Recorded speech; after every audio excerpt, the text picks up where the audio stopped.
दोस्तों, एक सवाल से शुरू करते हैं। कभी ऐसा महसूस किया है कि दुनिया को सब कुछ पता है आपके बारे में, पर कोई सच में जानता ही नहीं?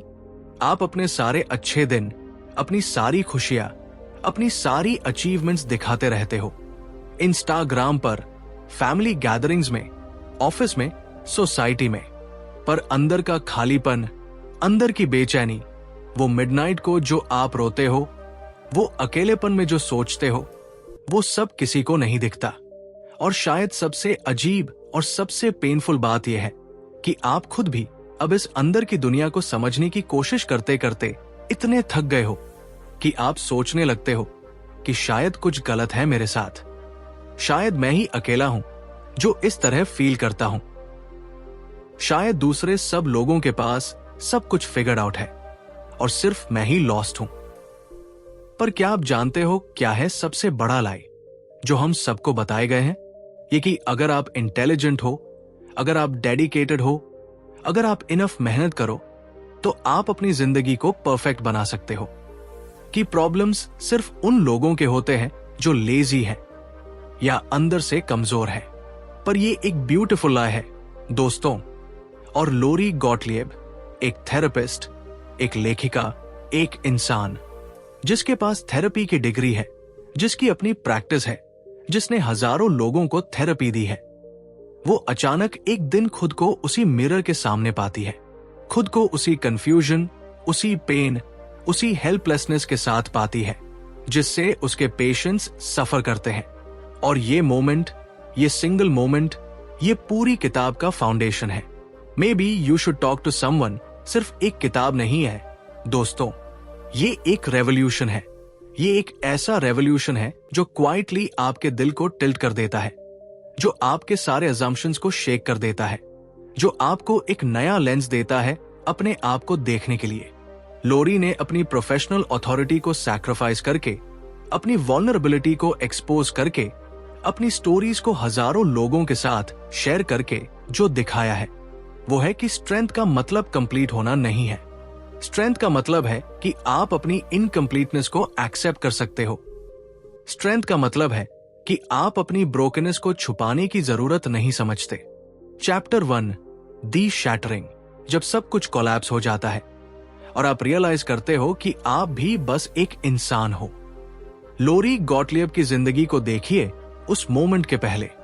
वो एक सक्सेसफुल थेरेपिस्ट है, उसके पास अपने खुद के प्रैक्टिस है, उसके पास क्लाइंट्स हैं जो उस पर ट्रस्ट करते हैं, जो उसके सामने अपने सबसे डीप सीक्रेट्स खोलते हैं, जो उसके वर्ड्स को एडवाइस की तरह लेते हैं।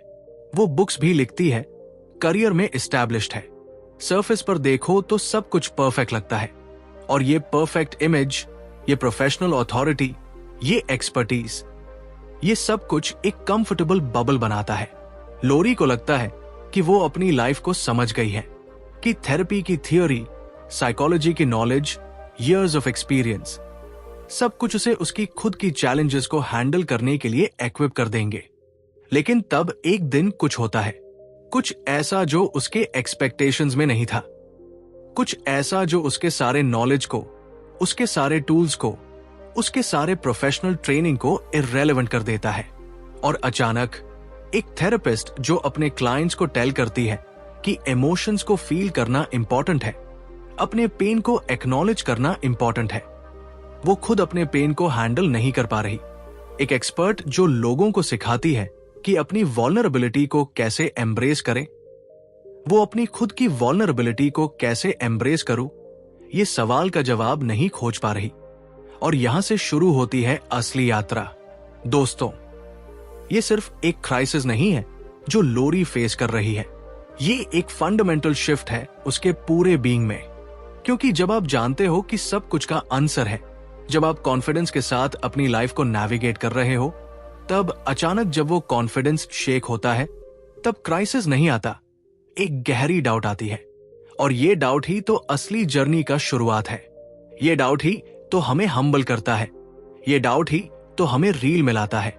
लोरी को रियलाइज होता है कि उसे खुद को थेरेपी देने की जरूरत है, और ये डिसीजन करना, ये एडमिशन करना कि मैं मदद की जरूरत में हूं, ये सब कुछ नहीं है जो सिर्फ वीक लोग करते हैं। या स्ट्रगलिंग लोग करते हैं। ये कुछ है जो हर एक पर्सन को, हर एक को करने की जरूरत है, क्योंकि हम सब में एक ब्लाइंड स्पॉट होता है। हम अपने आप को उतना क्लियरली नहीं देख सकते जितना कोई दूसरा देख सकता है। हम अपने खुद के ड्रामा के बीच में इतने इमर्स्ड होते हैं कि समटाइम्स हमें पर्सपेक्टिव की जरूरत होती है, हमें किसी के आउटसाइड व्यू की जरूरत होती है।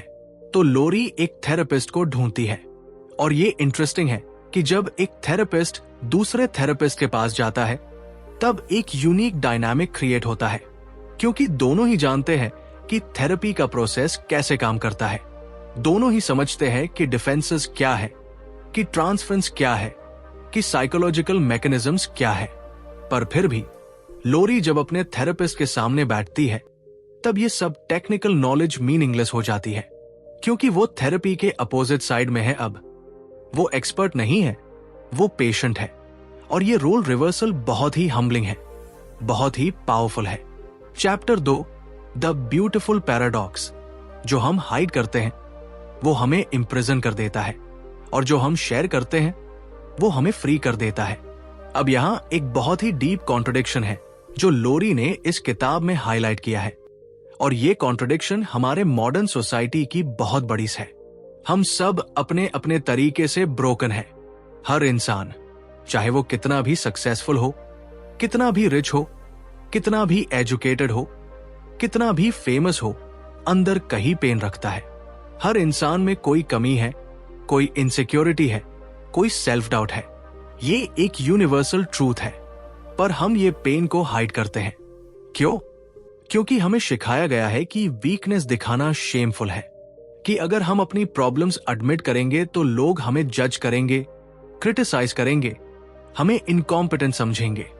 सोसाइटी ने हमें एक मैसेज दिया है, show the best version of yourself, और बाकी सबको हाइड करो। और तो और खासकर प्रोफेशनल सेटिंग्स में, खासकर थेरेपिस्ट्स जैसे लोगों के लिए ये प्रेशर और भी ज्यादा है, क्योंकि एक थेरेपिस्ट को एक्सपेक्टेड है कि वो सब कुछ समझे, सब कुछ जाने, सब कुछ को हैंडल करे। अगर एक थेरेपिस्ट खुद ट्रबल्ड है, खुद कंफ्यूज्ड है, तो हाउ कैन ही और शी हेल्प क्लाइंट्स? ये लॉजिक है, पर ये गलत लॉजिक है दोस्तों, क्योंकि ये लॉजिक मानता है कि परफेक्शन एक रिक्वायरमेंट है हेल्पिंग प्रोफेशन में, पर असल में ये इम्परफेक्शन ही तो एक्चुअल क्वालिफिकेशन है, ये स्ट्रगल ही तो एक्चुअल एक्सपर्टीज है। लोरी ने अपनी किताब में 4 पेशेंट्स की कहानियां शेयर की है, और हर एक कैरेक्टर एक अलग मिरर है, न सिर्फ दूसरे रीडर्स के लिए बल्कि लोरी के लिए भी, खुद के लिए भी। एक पेशेंट है जिसका नाम है हेनरी, एक कंट्रोल फोकस्ड पर्सन, एक मैन जो अपनी जिंदगी को बिल्कुल प्रेडिक्ट और स्ट्रक्चर करना चाहता है, हर चीज को एक प्लान में फिट करना चाहता है, हर रिस्क को एलिमिनेट करना चाहता है। उसका लॉजिक है कि अगर मैं सब कुछ कंट्रोल में रखूं, अगर मैं हमेशा प्रिपेयर्ड रहूं, तो कुछ भी गलत नहीं हो सकता। पर लाइफ लॉजिकल नहीं है दोस्तों, लाइफ मेसी है, अनप्रेडिक्टेबल है, लाइफ में केओस होता है, और ये केओस को अवॉइड करना इम्पॉसिबल है। एक दूसरा पेशेंट है जिसका स्ट्रगल बिल्कुल अलग है। शायद ये एक वुमन है, या शायद एक मैन जो इंडिपेंडेंस को अपनी आइडेंटिटी का सबसे इंपॉर्टेंट हिस्सा बनाता है। उसे लगता है कि किसी से हेल्प मांगना वीकनेस है, कि इमोशनल होना इनकॉम्पिटेंस का साइन है, तो वो अपने आप को आइसोलेट करता है, वो रिलेशनशिप्स में डिस्टेंस मेंटेन करता है, क्योंकि वल्नरेबिलिटी मींस वीकनेस और वीकनेस मींस फेलियर। पर जब लोरी उससे डीपर लेवल पर बात करती है तब उसे रियलाइज होता है कि ये इंडिपेंडेंस जो वो प्रोटेक्ट कर रहा है असल में एक प्रिजन है, क्योंकि सच में हम अकेले नहीं रह सकते, हम सामाजिक प्राणी हैं। कनेक्शन न सिर्फ नाइस है, कनेक्शन नेसेसरी है, साइकोलॉजिकली, इमोशनली, स्पिरिचुअली नेसेसरी है। एक तीसरा पेशेंट का स्ट्रगल है परफेक्शनिज्म के साथ। वो एक पर्टिकुलर गोल को परस्यू कर रहा है, एक पर्टिकुलर ड्रीम को चेस कर रहा है, इतने डेस्परेशन के साथ कि वो अपनी रियल लाइफ को सैक्रिफाइस कर देता है। रिलेशनशिप सफर होते हैं, हेल्थ सफर होती है, पीस ऑफ माइंड सफर होता है, पर ही कांट स्टॉप, क्योंकि ये परफेक्शनिज्म एक प्रोटेक्टिव मैकेनिज्म है। शायद कभी किसी ने उसे मैसेज दिया था कि अगर तुम अपने पेरेंट्स को प्राउड नहीं कर सकते तो तुम वर्दी नहीं हो। तो अब वो लगातार प्रूव करने की कोशिश कर रहा है, अपने को, दुनिया को, अपने पेरेंट्स को। पर जब ये सब लोग लोरी के साथ सेशन में आते हैं, जब लोरी इन्हें सुनती है न सिर्फ थेरेपिस्ट की तरह बल्कि एक फेलो स्ट्रगलिंग ह्यूमन की तरह, तब स्लोली एक रियलाइजेशन आती है। उन्हें समझ आता है कि उनके ये कोपिंग मैकेनिज्म्स जो कभी उन्हें प्रोटेक्ट करते थे अब उन्हें ट्रैप कर रहे हैं। परफेक्शनिज्म प्रोटेक्ट करता है फेलियर से रिजेक्शन से, पर एक साथ पैरालिसिस भी ले आता है। क्योंकि जब तुम हमेशा परफेक्ट होने की कोशिश करते हो तब तुम कभी एक्ट नहीं कर सकते, क्योंकि शायद एक्शन इम्परफेक्ट हो। कंट्रोल प्रोटेक्ट करता है केओस से, अनसर्टेनिटी से, सरप्राइज से, पर फ्रीडम ले लेता है। क्योंकि लाइफ फ्लो करना चाहती है, लाइफ इवॉल्व करना चाहती है, पर अगर तुम हमेशा कंट्रोल मेंटेन करते हो तब कुछ भी चेंज नहीं हो सकता। इंडिपेंडेंस प्रोटेक्ट करता है बिट्रेयल से, हर्ट से, डिसअपॉइंटमेंट से, पर लोनलीनेस भी ले आता है। और थेरेपी में जब थेरेपिस्ट ये सब जेंटली पॉइंट करता है, जब क्लाइंट अपने खुद के पैटर्न्स को खुद देख पाता है, जब वो समझ पाता है कि ये जो मैं कर रहा हूं ये मेरी वाउंड का रिजल्ट है, मेरी इनकम्पिटेंस का नहीं, तभी चेंज आना शुरू होता है। क्योंकि अंडरस्टैंडिंग ही पहला स्टेप है चेंज का। जब तुम नहीं समझते कि तुम किसी पैटर्न में हो तब तुम एस्केप कर नहीं सकते, पर जब तुम समझ जाते हो, जब तुम अवेयर हो जाते हो, तब तुम्हारे पास चॉइस आता है। और ये चॉइस ही तो असली पावर है। Chapter 3, the therapists dilemma. जब आप हेल्पिंग प्रोफेशन में हो पर आप खुद हेल्प की जरूरत में हो, तब क्या होता है? लोरी एक थेरेपिस्ट है, पर वो खुद जब पेशेंट बनती है तब एक इंटरेस्टिंग कॉन्ट्रडिक्शन पैदा होता है। और ये कॉन्ट्रडिक्शन बहुत ही इंपॉर्टेंट है हमारे डिस्कशन के लिए, क्योंकि हर प्रोफेशन में, खासकर हेल्पिंग प्रोफेशंस में, एक अनस्पोकन रूल है कि प्रैक्टिशनर्स को अपने काम को डिटैच करके करना चाहिए। डॉक्टर को अपने पेशेंट से इमोशनली अटैच्ड नहीं होना चाहिए, थेरेपिस्ट को अपने क्लाइंट से इन्वॉल्व्ड नहीं होना चाहिए। सब कुछ प्रोफेशनल रहना चाहिए, क्लिनिकल रहना चाहिए। क्योंकि अगर तुम इमोशनली इन्वेस्टेड हो तब तुम ऑब्जेक्टिव नहीं रह सकते, और सोचा जाता है कि ऑब्जेक्टिविटी ही तो एसेंशियल है। पर यह कितना आयरॉनिक है दोस्तों। थेरेपिस्ट्स को हर दिन लोगों से कहना पड़ता है कि अपनी फीलिंग्स को एक्सप्रेस करो, अपने इमोशंस को एक्नॉलेज करो, अपने डीप फीलिंग्स को अपने क्लोज वंस के साथ शेयर करो। Therapy works because of the relationship, ये थेरेपिस्ट्स सिखाते हैं। You have to be vulnerable to heal, ये सब कहते हैं। पर खुद थेरेपिस्ट्स कितनी बार अपनी एडवाइस को फॉलो करते हैं? कितनी बार वो अपनी वल्नरेबिलिटीज को एडमिट करते हैं? कितनी बार वो अपने सच को खुलकर बताते हैं? लोरी ने इस हिपोक्रेसी को फेस किया अपने पर्सनल क्राइसिस के थ्रू जाते हुए। जब वो अपने थेरेपिस्ट के साथ काम कर रही थी तब वो रियलाइज कर रही थी कि सब कुछ जो उसने अपने क्लाइंट्स को सिखाया था, सब कुछ जो उसने अपनी नॉलेज से अंडरस्टैंड किया था, ये सब इंटेलेक्चुअल लेवल पर था। जब इमोशनल स्टॉर्म आता है तब ये इंटेलेक्चुअल नॉलेज बहुत काम नहीं आता। ये थेरेपिस्ट जो सुनी हुई बहुत काम नहीं आती। थेरेपिस्ट का लाइफ एक पर्टिकुलर स्ट्रक्चर से भरा होता है। ट्रेनिंग की जरूरत होती है बाउंड्रीज मेंटेन करने की, प्रोफेशनलिज्म मेंटेन करने की, इमोशनल डिटैचमेंट मेंटेन करने की, क्योंकि सोचा जाता है कि ये ही तो है प्रोफेशनल होने का मतलब। पर असल में ये प्रोफेशनल बैरियर्स बनती है ऑथेंटिक कनेक्शन के लिए।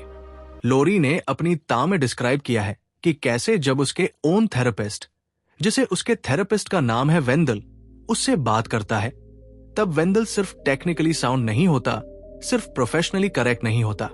वेंदल एक्चुअली प्रेजेंट होता है, वेंदल एक्चुअली इंटरेस्टेड होता है, वेंदल एक्चुअली लिसन्स करता है।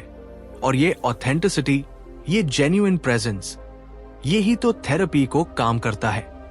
जब लोरी अपने क्राइसिस के बीच में होती है तब उसे रियलाइज होता है कि सारे टेक्निक्स, सारे मेथड्स जो वो अपने क्लाइंट्स के लिए सजेस्ट करती है, वो सब सिर्फ मैकेनिकल होते हैं। जब तुम अपनी खुद की पेन में होते हो, ब्रीदिंग एक्सरसाइजेस सजेस्ट किया जा सकता है, कॉग्निटिव रीफ्रेमिंग सजेस्ट किया जा सकता है, माइंडफुलनेस सजेस्ट किया जा सकता है। पर जब तुम सफरिंग कर रहे हो तब सब कुछ मैकेनिकल लगता है, सब कुछ हॉलो लगता है। तब तुम्हें सिर्फ प्रेजेंस की जरूरत है, सिर्फ किसी को सुनने की जरूरत है, सिर्फ किसी का साथ होने की जरूरत है।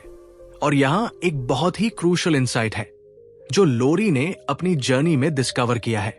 जब एक थेरेपिस्ट खुद को थेरेपी में डालता है तब उसकी प्रोफेशनल प्रैक्टिस कंप्लीटली ट्रांसफॉर्म हो जाती है, क्योंकि अब थेरेपिस्ट सिर्फ थ्योरेटिकली नहीं जानता कि थेरेपी कैसे काम करती है, अब वो प्रैक्टिकली, इमोशनली नो करता है। एम्पैथी सिर्फ एक कॉन्सेप्ट नहीं रहता, वो एक लिव्ड एक्सपीरियंस बन जाती है। जब थेरेपिस्ट अपने क्लाइंट्स के साथ सेशन कर रहा है तब अब वो सिर्फ एक प्रश्न पूछ रहा नहीं है, अब वो उसी पेन को रिमेंबर कर रहा है जो वो खुद महसूस किया है, अब वो उसी कंफ्यूजन को रिकॉल कर रहा है जो वो खुद एक्सपीरियंस किया है। और ये अतीत की अपनी पेन, ये ही तो बनता है सबसे पावरफुल टूल थेरेपी में। Chapter 4, 4 stories, 1 truth, the patience narratives, और हर एक में छुपा हुआ यूनिवर्सल ह्यूमन एक्सपीरियंस।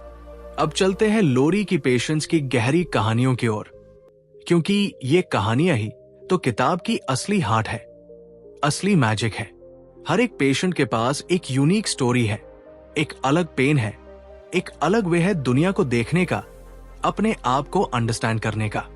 पर जब तुम सब कहानियों को टुगेदर देखते हो तब एक कॉमन थ्रेड दिखाई देता है, एक यूनिवर्सल ह्यूमन पैटर्न, एक कॉमन स्ट्रगल जो हर इंसान सामना करता है, बस अलग अलग फॉर्म्स में। पहली पेशेंट की कहानी शुरू होती है परफेक्शनिज्म से, एक्सेसिव प्रोडक्टिविटी से, एक kind of prove yourself mentality से। ये पेशेंट सोचता है कि अगर वो परफेक्टली प्रोडक्टिव रहे, अगर वो परफेक्ट रिजल्ट्स डिलीवर करे, अगर वो अपने लाइफ का हर चीज को ऑप्टिमाइज करे तो सब ठीक हो जाएगा। उसके पेरेंट को प्राउड करूं, मेरे मैनेजर्स को इम्प्रेस्ड करूं, मेरे कल्चर को अपना कंट्रीब्यूशन दूं। इसलिए हर दिन ग्राइंडिंग होता है, हर दिन मैक्सिमाइजिंग होता है, हर दिन पुशिंग होता है। पर ये कांस्टेंट पुशिंग, ये कांस्टेंट स्ट्राइविंग, इसका एक कॉस्ट है दोस्तों। इसका कॉस्ट है relationships, health, peace of mind. और पेशेंट अपने इनसाइट से जानता है कि कुछ गलत है, कि वो बर्नड आउट है, कि अब ये सिस्टम सस्टेन नहीं हो सकता, पर वो स्टॉप नहीं कर सकता। क्यों? क्योंकि स्टॉपिंग का मतलब है फेलियर। स्टॉपिंग का मतलब है कि मैं इनएडिक्वेट हूं, एंड इनएडिक्वेसी इस पेशेंट के लिए अनएक्सेप्टेबल है। थेरेपी में जब लोरी इस पेशेंट से डीपर लेवल पर बात करती है, जब वो जेंटली क्वेश्चंस करती है कि तुम ये सब क्यों कर रहे हो, किसे प्रूव करने की कोशिश कर रहे हो, क्या तुम एडिक्वेसी के काबिल हो बिना कुछ अचीव किए, तब स्लोली स्लोली एक नैरेटिव इमर्ज होती है।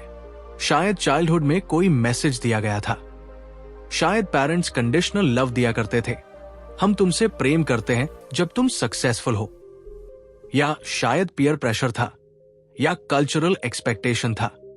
और अब ये जो पेशेंट हर दिन ग्राइंड कर रहा है, वो असल में अपने ऊपर अपने सब दिए हुए प्रेशर को रिस्पॉन्ड कर रहा है। एक दूसरी पेशेंट में स्टोरी कंप्लीटली डिफरेंट है। ये पेशेंट एक वुमन है और उसका स्ट्रगल है इंडिपेंडेंस के साथ। इंडिपेंडेंस जो कि एक बहुत ही पॉजिटिव वैल्यू है, पर जब ये एक्सट्रीम हो जाता है तब ये एक प्रॉब्लम बन जाता है।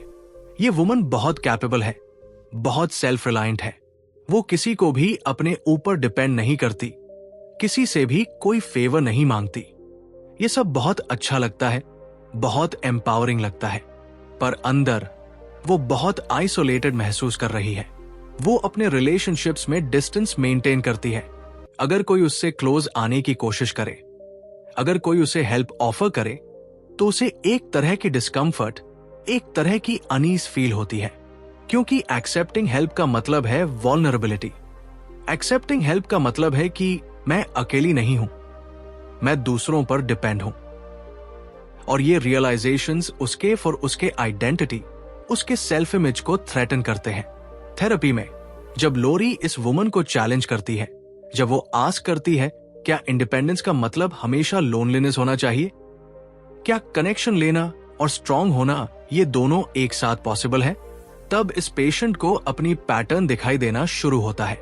शायद चाइल्डहुड में इस वुमन को मैसेज मिला था कि अगर तुम भरोसा करो किसी को तो बीट्रे होगी, या शायद किसी ने उसे अबैंडन किया था और तब से वो खुद को तैयार रखती है अबैंडनमेंट के लिए, अननेसेसरी इंडिपेंडेंस मेंटेन करके। एक तीसरी पेशेंट शायद एक मैन है जो एक डिफरेंट स्ट्रगल फेस कर रहा है। उसका स्ट्रगल है एक्सेप्टेंस के साथ, चेंज के साथ। शायद उसकी जिंदगी में एक सिचुएशन आया है, एक लॉस, एक फेलियर, एक बिग चेंज, और वो इसे एक्सेप्ट नहीं कर सकता। वो स्टक है पास्ट में, what could have been, what should have been की सोच में, और रियलिटी को डिनायल करना चाहता है, रेजिस्टेंस करना चाहता है। क्योंकि रियलिटी को एक्सेप्ट करना का मतलब है अपनी शैटरिंग को एक्सेप्ट करना, अपनी लिमिटेशंस को एक्सेप्ट करना। और ये पेशेंट अपने आप को समझता है वॉरियर की तरह, फाइटर की तरह। तो सरेंडर करना, एक्सेप्टेंस करना, लेट गो करना, ये सब उसे डिफीट लगता है। थेरेपी में एक ब्यूटीफुल थिंग हैपन करता है। लोरी खुद उसी स्ट्रगल से गुजर रही है, जो खुद एक्सेप्टेंस के साथ बैटल कर रही है। वो इस पेशेंट को अंडरस्टैंड कर पाती है, बिना जजमेंट के, बिना यू शुड एक्सेप्ट इट के लेक्चर दिए, सिर्फ विटनेसिंग करके, सिर्फ प्रेजेंट होकर वो उसे सिग्नल दे देती है कि एक्सेप्टेंस वल्नरेबिलिटी नहीं है, एक्सेप्टेंस पावर है। और एक चौथी पेशेंट भी है, हर एक अपनी यूनिक स्ट्रगल के साथ। पर जब तुम सब कहानियों को टुगेदर देखते हो, तब एक ब्यूटीफुल पैटर्न इमर्ज होता है। हर एक पर्सन अपने खुद के प्रोटेक्टिव मैकेनिज्म्स के साथ सफर कर रहा है। हर एक पर्सन अपने खुद के कोपिंग स्ट्रैटेजीज के साथ ट्रैप्ड है। पर सब में एक कॉमन रियलाइजेशन है जो थेरेपी के थ्रू आती है, कि जो चीजें हमें प्रोटेक्ट करती हैं, वही चीजें हमें इम्प्रिजन भी करती है। Chapter 5, the language of the deep. Therapy का रियल लैंग्वेज सिर्फ वर्ड्स नहीं है, ये साइलेंस भी है, ये प्रेजेंस भी है। थेरेपी का एक बहुत ही यूनिक लैंग्वेज है दोस्तों, जिसे लोरी ने अपनी किताब में ब्यूटिफुली कैप्चर किया है। और ये लैंग्वेज सिर्फ वर्ड्स नहीं है, ये एक मल्टी लेयर्ड कम्युनिकेशन है जो वर्ड्स के बियॉन्ड जाता है। ये साइलेंसेस है, ये पॉजेस है, ये अनस्पोकन अंडरस्टैंडिंग्स है। एक स्किल्ड थेरेपिस्ट, एक ट्रूली प्रेजेंट थेरेपिस्ट सिर्फ सुनता नहीं है, वो देखता है वर्ड्स के बिहाइंड, इमोशंस के बिहाइंड, पैटर्न्स के बिहाइंड, और देखता है कि असली प्रॉब्लम क्या है। लोरी ने अपनी सेशंस के नैरेटिव्स शेयर किए हैं, और इन नैरेटिव्स में एक बहुत ही इंपॉर्टेंट थिंग दिखाई देता है। लोग कितने डिफेंसिव होते हैं अपनी कहानियां बताते हुए। अगर कोई डीप इशू है, अगर कोई सेंसिटिव टॉपिक है, तो लोग अपनी स्टोरीज को बहुत केयरफुली पैकेज करते हैं। वो ब्लेम को दूसरों पर शिफ्ट करते हैं, वो अपनी रिस्पॉन्सिबिलिटी को मिनिमाइज करते हैं, वो सब कुछ को रैशनलाइज करते हैं। क्यों? क्योंकि एडमिटिंग कि मैं रॉन्ग था, मैं कुड हैव डन बेटर, ये मेरी मिस्टेक थी, ये बहुत डिफिकल्ट है, ये ईगो को हर्ट करता है। पर एक स्किल्ड थेरेपिस्ट ऐसे सवाल पूछता है जो नॉन थ्रेटनिंग होते हैं, जो क्यूरियस होते हैं, जो जजमेंटल नहीं होते। और इसी अप्रोच के थ्रू धीरे धीरे क्लाइंट को खुद ब खुद अपनी रियल ट्रूथ दिख जाती है। थेरेपिस्ट को टेल नहीं करना पड़ता तुम डिफेंस यूज कर रहे हो, क्लाइंट को खुद रियलाइज हो जाता है। थेरेपिस्ट को पॉइंट आउट नहीं करना पड़ता तुम ब्लेम शिफ्ट कर रहे हो, क्लाइंट को खुद समझ आ जाती है। और ये ट्रांजिशन, ये शिफ्ट, ये थेरेपी का असली मैजिक है दोस्तों। लोरी ने डिस्क्राइब किया है कि कैसे एक सिंपल क्वेश्चन, एक जेंटल इंक्वायरी, एक पेशेंट के एंटायर नैरेटिव को फ्लिप कर सकता है। मसलन एक पेशेंट लोरी को बता रहा है कि कैसे उसके फ्रेंड ने उसके साथ बिट्रेल किया, और लोरी सिर्फ पूछती है, और तब तुम क्या महसूस कर रहे थे? या क्या तुमने अपने फ्रेंड से डायरेक्टली बात करने की कोशिश की? और एक सिंपल क्वेश्चन से, जो क्यूरियोसिटी से भरा होता है, जो विदाउट जजमेंट होता है, पेशेंट को अपने बिहेवियर के डिफरेंट एंजल्स दिखाई देने लगते हैं। थेरेपी का लैंग्वेज एक आर्ट फॉर्म है दोस्तों। हर वर्ड चॉइस मैटर करता है। अगर थेरेपिस्ट से करे तुमने गलत किया तो डिफेंसिव आएगा। अगर थेरेपिस्ट से करे ऐसा लगता है कि तुम उस सिचुएशन में डिफरेंट तरीके से रिस्पॉन्ड कर सकते थे, तो क्यूरियोसिटी आएगी। अगर थेरेपिस्ट से करे तुम्हें शायद अपने फ्रेंड की इंटेंशंस को गलत समझा, तो ब्लेम शिफ्ट होगी। अगर थेरेपिस्ट से करे what do you think was going on for your friend at that moment, तो एम्पैथी का डोर खुल जाएगा।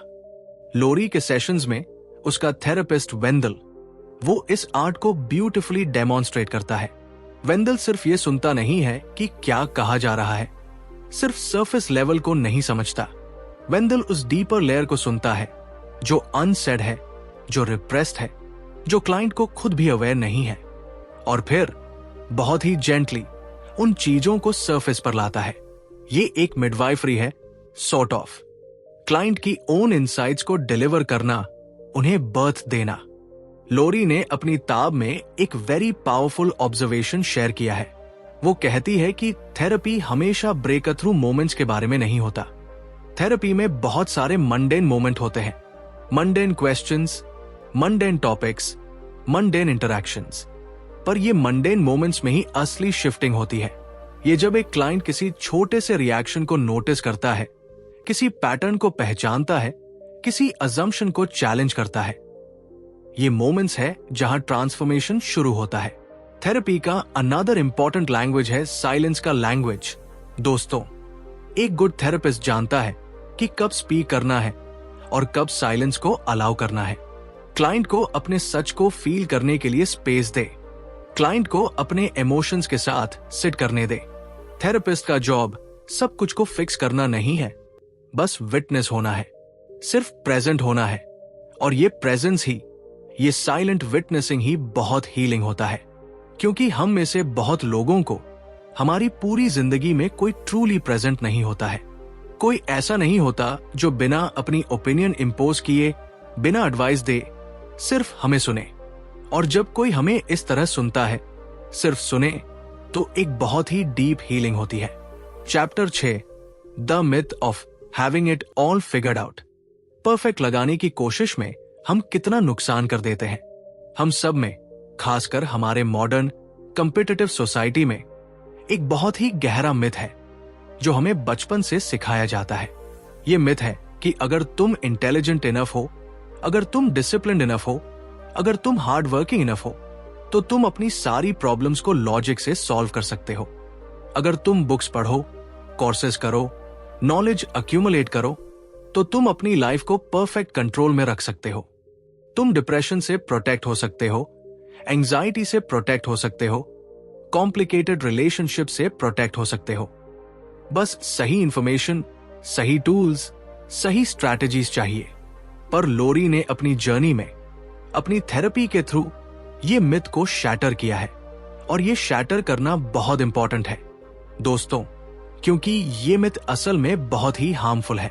क्योंकि जब तुम बिलीव करते हो इस मिथ में, जब तुम थिंक करते हो कि प्रॉब्लम्स को लॉजिक से सॉल्व किया जा सकता है, तब जब तुम डिप्रेशन एक्सपीरियंस करते हो, तब तुम अपने आप को ब्लेम करने लगते हो। मैं इंटेलिजेंट नहीं हूं इनफ, मैं स्ट्रांग नहीं हूं इनफ, मैं कुछ गलत कर रहा हूं। और ये सेल्फ ब्लेम, ये गिल्ट, ये शेम, ये सब डिप्रेशन को और भी डिपेंड कर देता है। ह्यूमन साइक, ह्यूमन हार्ट, ये लॉजिक से काम नहीं करता दोस्तों। हम रैशनल बीइंग्स नहीं हैं। ये एक बहुत बड़ा इल्यूजन है कि हम रैशनल हैं। असल में हम इमोशनल बीइंग्स हैं और हमारे सारे डिसीजंस, हमारे सारे एक्शंस, हमारी सारी बिहेवियर्स कहीं न कहीं इमोशन से गाइडेड होते हैं। हमारे अनकॉन्शियस ड्राइव्स, हमारी डिजायर्स, हमारी फियर्स, ये सब हमारे कॉन्शियसनेस को ओवरराइड कर देते हैं। लोरी ने अपनी किताब में बहुत क्लियरली दिखाया है कि उसके पेशेंट्स में से कुछ बहुत ही इंटेलिजेंट, अकॉम्प्लिश्ड, एजुकेटेड पीपल थे। डॉक्टर्स थे, लॉयर्स थे, सक्सेसफुल बिजनेस पीपल थे। पर उनकी इंटेलिजेंस, उनकी सक्सेस, उनकी एजुकेशन, इसका कोई भी उनके डिप्रेशन को प्रोटेक्ट नहीं कर सका, उनकी एंजाइटी को क्योर नहीं कर सका, उनके रिलेशनशिप प्रॉब्लम्स को सॉल्व नहीं कर सका।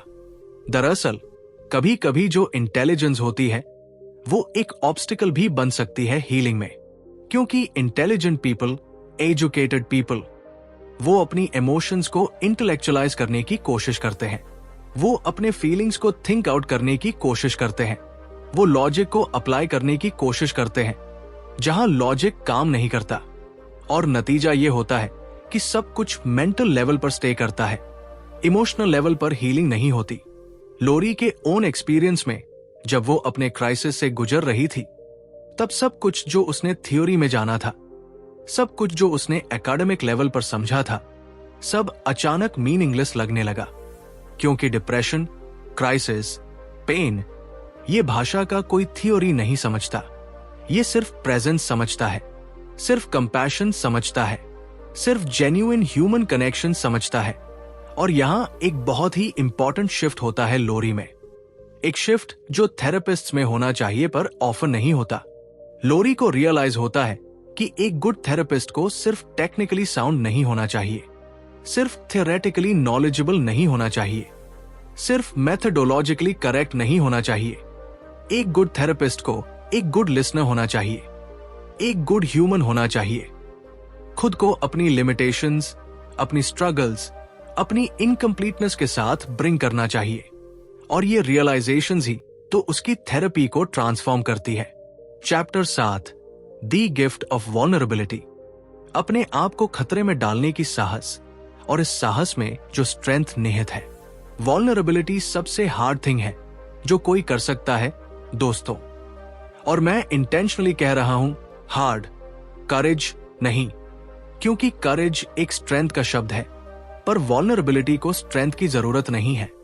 असल में वल्नरेबिलिटी का मतलब है कि तुम अपनी वीकनेस को शो कर सकते हो, तुम अपने फियर को एक्सप्रेस कर सकते हो, तुम अपनी अनसर्टेनिटी को एडमिट कर सकते हो, तुम अपने पेन को वॉइस दे सकते हो। और जब तुम ये सब करते हो, तब तुम अपने आप को खतरे में डालते हो दोस्तों। क्योंकि जब तुम वल्नरेबल होते हो, जब तुम अपने वीक पॉइंट्स को शो करते हो, तब दूसरे लोग तुम्हें जज कर सकते हैं, तुम्हें रिजेक्ट कर सकते हैं, तुम्हें हर्ट कर सकते हैं, तुम्हारी वल्नरेबिलिटी को यूज कर सकते हैं तुम्हारे अगेंस्ट। ये असली रिस्क है, ये असली फियर है।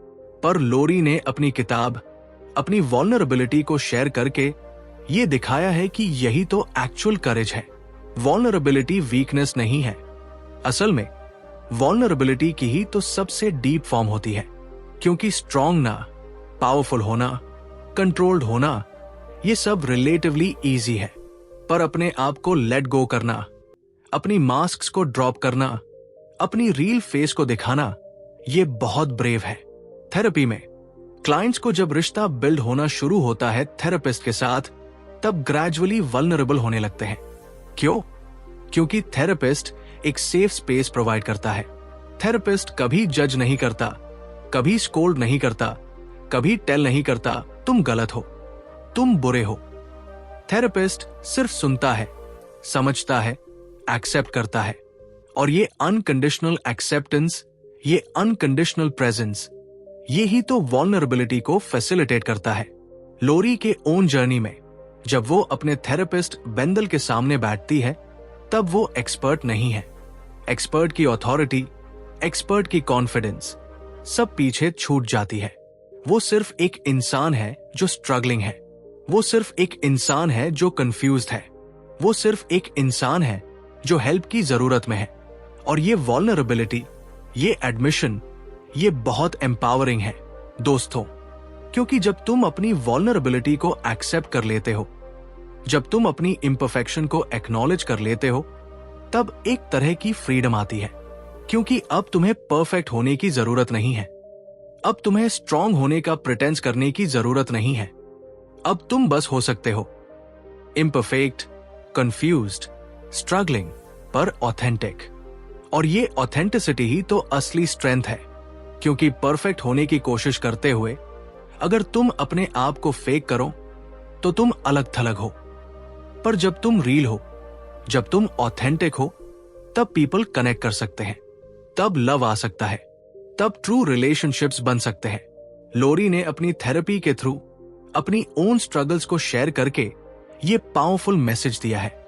वो कहती है कि थेरेपिस्ट होने के नाते, एक्सपर्ट होने के नाते मेरे लिए भी थेरेपी की जरूरत थी। अपनी ओन पेन को फेस करने की जरूरत थी, अपनी ओन वल्नरेबिलिटी को एक्सेप्ट करने की जरूरत थी। और ये रियलाइजेशन ही तो उसकी थेरेपी को ट्रांसफॉर्म करती है। अब वो सिर्फ टेक्निकली ट्रीटमेंट दे नहीं रही है, वो सिर्फ मेथड्स अप्लाई नहीं कर रही है, अब वो जेन्युइनली डीपली उसके पेशेंट्स के साथ कनेक्ट कर रही है, क्योंकि अब उसे पता है कि वो भी सफरिंग था, स्ट्रगल कर रहा था और हीलिंग पॉसिबल है। Chapter 8 the intersecting stories. जब थेरेपिस्ट भी पेशेंट बन जाता है तब क्या होता है?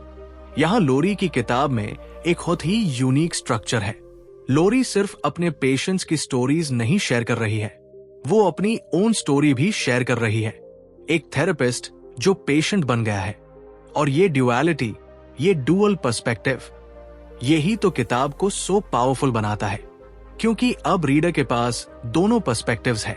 पेशेंट का पर्सपेक्टिव भी है, थेरेपिस्ट का पर्सपेक्टिव भी है। एक इंटरेस्टिंग थिंग जो लोरी ऑब्जर्व करती है कि जब वो अपने थेरेपिस्ट के साथ काम कर रही है तब उसे अपने पेशेंट्स की स्ट्रगल्स को नए तरीके से समझ आता है। जब लोरी खुद अपनी वल्नरेबिलिटी में है तब उसे अपने पेशेंट्स की वल्नरेबिलिटी को और डीपली फील कर सकती है। जब लोरी खुद अपनी पेन को फेस कर रही है तब उसे अपने पेशेंट्स का पेन और ऑथेंटिक लगने लगता है, क्योंकि अब उसे पता है कि कैसा लगता है जब तुम अपने एक्सपर्टीज के बाहर जाते हो, जब तुम आंसर्स नहीं फाइंड कर पाते। लोरी के थेरेपिस्ट वेंडल के 7 सेशंस, ये सेशंस बहुत ही रिवीलिंग है, क्योंकि वेंडल किसी दूसरे से थेरेपी नहीं कर रहा है, वो एक फेलो थेरेपिस्ट को थेरेपी दे रहा है। दोनों ही जानते हैं कि प्रोसेस कैसे काम करता है, दोनों ही समझते हैं कि साइकोलॉजिकल मैकेनिज्म्स क्या है, लेकिन फिर भी लोरी अपने सच को नहीं छुपा सकती। लोरी अपने पेन को इंटेलेक्चुअलाइज करके एस्केप नहीं कर सकती, क्योंकि वेंडल जो ट्रूली प्रेजेंट है, जो ट्रूली क्यूरियस है, वो लोरी को जेंटली गाइड करता है अपने सच की ओर। और यहां एक बहुत ही इंपॉर्टेंट पॉइंट है, थेरेपी में थियोरेटिकल नॉलेज कम काम आती है। तुम किताबें पढ़ सकते हो, थ्योरी समझ सकते हो, पर जब तुम एक्चुअली काम कर रहे हो, जब तुम एक्चुअली क्लाइंट के साथ सिट कर रहे हो, तब तुम्हें रिलेशनल स्किल्स चाहिए, तुम्हें ऑथेंटिसिटी चाहिए, तुम्हें जेन्युइन क्यूरियोसिटी चाहिए।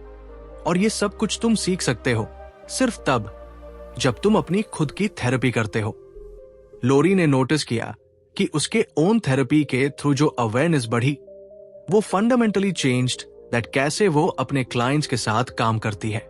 पहले वो मे बी थोड़ी ज्यादा डायरेक्टिव थी, मे बी थोड़ी ज्यादा सोल्यूशन फोकस थी, पर अब जब उसे खुद ने फेल्ट है कि कभी कभी कोई सोल्यूशन नहीं होता, कभी कभी सिर्फ प्रेजेंस ही काफी है, तब उसकी थेरेपी बहुत ज्यादा रिलेशनल हो गई, बहुत ज्यादा कंपैशनेट हो गई। चैप्टर 9 द यूनिवर्सल पैटर्न्स, जो हम अलग थलग समझते हैं, असल में सब में एक ही है। जब तुम लोरी की किताब को पढ़ते हो तब एक बहुत ही ब्यूटीफुल रियलाइजेशन आती है। लोरी के थेरेपिस्ट वेंडल और लोरी के चारों पेशेंट्स सब एक ही जर्नी पर हैं। दोस्तों, सब अपने आप को अंडरस्टैंड करने की कोशिश कर रहे हैं, सब अपने पेन को हील करने की कोशिश कर रहे हैं, सब अपनी ऑथेंटिक सेल्फ को डिस्कवर करने की कोशिश कर रहे हैं, और सब में बिल्कुल बिना एक्सेप्शन के एक कॉमन पैटर्न है। हर एक कैरेक्टर एक बहुत ही स्पेसिफिक प्रॉब्लम से शुरू करता है। एक परफेक्शनिस्ट है जो अचीव करने की ऑब्सेशन में है, एक इंडिपेंडेंट है जो इंटिमेसी से डरता है, एक कंट्रोल फ्रीक है जो लाइफ में केओस के साथ स्ट्रगल कर रहा है, एक उससे डिफरेंट इशू है जो अपने लाइफ के मेजर चेंज को एक्सेप्ट नहीं कर सकता। पर जब थेरेपी शुरू होती है, जब डीप वर्क शुरू होती है, तब ये स्पेसिफिक प्रॉब्लम्स डीप से देखे जाने पर बहुत सैम निकलते हैं। सब में एक अंडरलाइंग वाउंड है, सब में एक डीप सीटेड बिलीफ है कि अगर मैं ये चीज करूं, अगर मैं ये तरीका एडॉप्ट करूं, तो मैं सेफ रहूं। पर ये सेफ्टी मैकेनिज्म, ये प्रोटेक्टिव पैटर्न्स जो कभी उन्हें प्रोटेक्ट करते थे, अब उन्हें ट्रैप कर रहे हैं। थेरेपी का असली मैजिक यही है। थेरेपी एक प्रोसेस है जहां तुम अपने ओन पैटर्न्स को रिकॉग्नाइज करते हो, अंडरस्टैंड करते हो, और फिर very slowly, very gently unlearn करते हो, नए पैटर्न्स डेवलप करते हो, अपने आप के साथ एक नया रिलेशनशिप बनाते हो। Chapter 10 the transformative power of being witnessed. जब कोई सच में सुनता है तब हीलिंग शुरू होती है। लोरी की किताब का एक कोर मैसेज है कि being witnessed, truly, deeply witnessed, ये एक ट्रांसफॉर्मेटिव एक्सपीरियंस है। हम में से बहुत लोगों को हमारी पूरी जिंदगी में कोई ट्रूली विटनेस नहीं करता है। हमारे पेरेंट्स शायद हमें देखते हैं, पर अपने अपने लेंस से, अपनी अपनी एक्सपेक्टेशंस के साथ। हमारे फ्रेंड्स हमें जानते हैं, पर ऊपरी लेवल पर। हमारे पार्टनर्स हमारे साथ रहते हैं, पर कभी कभी सबसे ज्यादा इंटीमेट रिलेशनशिप्स में भी सब कुछ साझा नहीं होता। पर थेरेपी में ये विटनेसिंग होता है। एक थेरेपिस्ट जो बिना जजमेंट के, बिना एक्सपेक्टेशन के, बिना अपना एजेंडा इंपोज किए सिर्फ सुनता है, सिर्फ प्रेजेंट होता है। और ये प्रेजेंस, ये जेन्युइन लिसनिंग, ये अपने आप में हीलिंग है।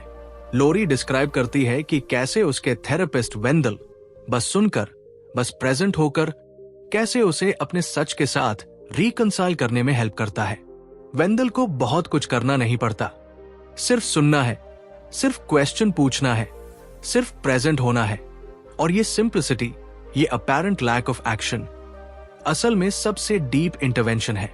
क्योंकि जब तुम्हें पता है कि कोई सच में सुन रहा है, कोई सच में इंटरेस्टेड है, कोई सच में नॉन जजमेंटली तुम्हारी पूरी ट्रूथ को एक्सेप्ट कर सकता है, तब तुम्हें अपने साथ अलग तरीके से रिलेट करने का चांस मिलता है। तुम्हें अपने आप को अलग तरीके से देखने का चांस मिलता है, क्योंकि अब एक दूसरा पर्सन है जो तुम्हें अनकंडीशनली एक्सेप्ट कर रहा है।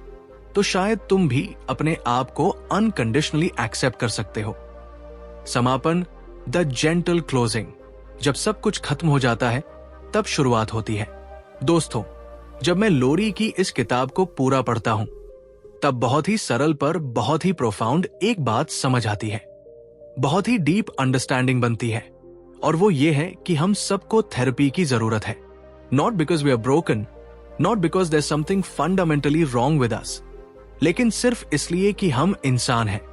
और इंसान होने का मतलब है कि हम स्ट्रगल करेंगे। स्ट्रगल मतलब कंफ्यूज होंगे, हम हर्ट होंगे, हम लॉस्ट होंगे कभी कभी, पर ये सब कुछ नॉर्मल है। दोस्तों, ये ह्यूमन एक्सपीरियंस का ही हिस्सा है। सब इंसानों के साथ ऐसा होता है। क्या ये ब्यूटीफुल नहीं है कि हम सब में ये कॉमन ह्यूमैनिटी है? थेरेपी का असली मैसेज ये नहीं है कि तुम अपनी प्रॉब्लम्स को एलिमिनेट कर दो, तुम अपने को परफेक्टली हैप्पी बना दो, तुम अपनी लाइफ को कंप्लीटली फिगर आउट कर दो। थेरेपी का असली मैसेज ये है कि तुम अपने आप को थोड़ा कम जज करो, अपने साथ थोड़ा ज्यादा काइंड रहो, अपने पेन को ऐसे अंडरस्टैंड करो जैसे तुम किसी अच्छे फ्रेंड की पेन को समझते हो। कंपैशन के साथ, पेशेंस के साथ, जेंटलनेस के साथ। क्योंकि जब तुम अपने साथ करना शुरू करते हो, जब तुम अपनी इनर वर्ल्ड को एक्सप्लोर करना शुरू करते हो, जब तुम अपनी वल्नरेबिलिटीज को एक्सेप्ट करना शुरू करते हो, तब धीरे धीरे सब कुछ शिफ्ट होना शुरू होता है। लोरी ने अपनी किताब में एक बहुत ही प्रेशियस गिफ्ट दिया है।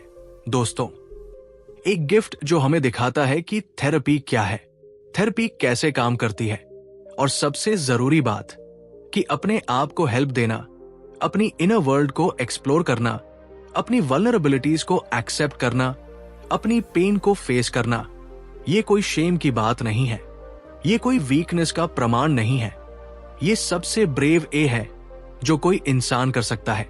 तो अगर कभी आपके दिल में एक विस्पर आए, अगर कभी आपको महसूस हो कि मुझे किसी से बात करने की जरूरत है, अगर कभी आप फील करो कि मुझे हेल्प चाहिए, मुझे समवन की जरूरत है जो सिर्फ सुने, तो प्लीज प्लीज उस विस्पर को सुनो, उस फीलिंग को ऑनर करो, क्योंकि ये तुम्हारी इनर विजडम का वॉइस है, ये तुम्हारा सोल का कॉल है। और इस कॉल को फॉलो करना, ये ही तो असली करेज है, ये ही तो असली स्ट्रेंथ है। लोरी की किताब maybe you should talk to someone सिर्फ एक किताब नहीं है, ये एक इन्विटेशन है, एक जेंटल कंपैशनेट इन्विटेशन, एक ऐसी इन्विटेशन जो कहती है कि तुम वर्दी हो, तुम इंपॉर्टेंट हो, तुम्हारी फीलिंग्स मैटर करती है, तुम्हारा पेन एक्नॉलेजिंग के वर्दी हो, तुम्हारी स्टोरी बताने के वर्दी हो, और सबसे जरूरी बात, तुम्हारी हीलिंग के वर्दी हो। दोस्तों, इस बहुत ही प्रोफाउंड और इमोशनली रिच जर्नी के लिए थैंक यू। अगर ये एपिसोड आपके हार्ट को टच किया, अगर कोई मोमेंट, कोई लाइन, कोई थॉट आपके साथ रेसोनेट की तो प्लीज प्लीज कमेंट सेक्शन में शेयर करो। अपनी ओन एक्सपीरियंसेस शेयर करो, अपनी ओन रियलाइजेशंस शेयर करो, क्योंकि जब तुम अपनी स्टोरीज शेयर करते हो तब दूसरे लोग भी अपने स्टोरीज शेयर करते हैं, तब एक कम्युनिटी बनती है, तब हम सब रियलाइज करते हैं कि हम अकेले नहीं हैं। और ये रियलाइजेशन ही, ये कनेक्शन ही, ये विटनेसिंग ही, ये ही तो असली हीलिंग है। धन्यवाद दोस्तों। और अपनी खुद की जर्नी को रिस्पेक्ट दो, अपनी खुद की पेन को रिस्पेक्ट दो, अपनी खुद की हीलिंग प्रोसेस को रिस्पेक्ट दो, क्योंकि ये जर्नी, ये स्ट्रगल, ये प्रोसेस, ये ही तो बनता है तुम्हें, और ये ही तो ब्यूटीफुल है।